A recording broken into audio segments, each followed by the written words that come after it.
வணக்கம். வாய்மை அதிகாரத்தின் 8வது குறள். தினமே நம்ம என்ன பண்ணுறோம்? உடலை சுத்தப்படுத்தி கொள்கிறோம். வெளியில் போயிட்டு வந்தாலும் சரி, தூங்கி எழுந்தாலும் சரி, உடனே போய் குளிச்சுட்டு அந்த அழுக்குகளை நாம் நீக்கி கொள்கிறோம் இல்லையா? அதே மாதிரி உள்ளே இருக்கிற அழுக்கு என்ன பண்ணுறது? மனசில் இருக்கக்கூடிய அழுக்குகள், தீய எண்ணங்கள், நல்ல எண்ணம் இல்லாமல் இருக்கிறதெல்லாம் நம்ம என்ன செய்ய முடியும்? உள்ளுக்கு போய் ப்ரஷ் போட்டு கழுவ முடியுமா? இல்லை சோப்பு போட்டு ஷாம்பு போட்டு கழுவ முடியுமா? எதுவுமே செய்ய முடியாது இல்லையா? அதுக்கு என்ன பண்ணுறது அப்படின்னு வள்ளுவர் யோசிக்கிறார்.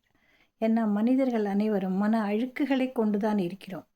மனசில் ஏதாவது ஒரு மூலையிலையாவது ஏதாவது ஒரு தீய எண்ணம், ஏதாவது ஒன்று சின்னதோ பெருசோ நம்மக்கிட்ட இருக்குது.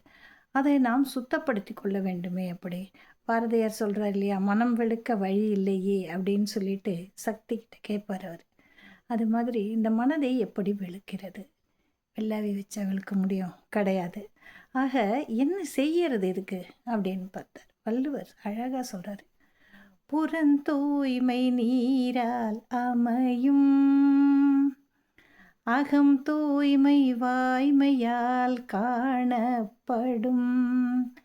புறந்தூய்மை நீரால் அமையும், அகம் தூய்மை வாய்மையால் காணப்படும்.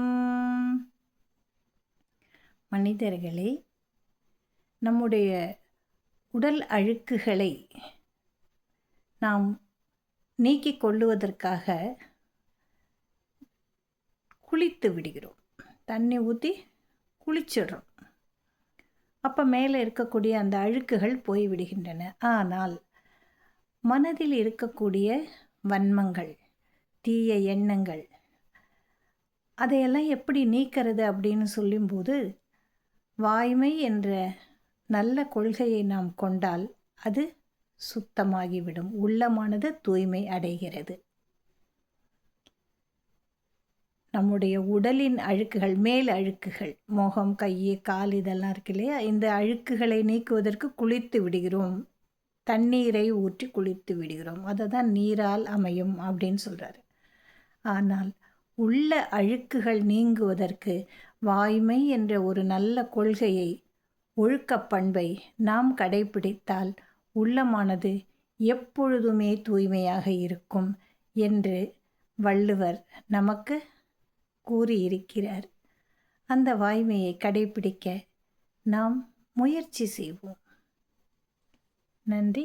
நாளை அடுத்த குறளில் நாம் சந்திக்கலாம்.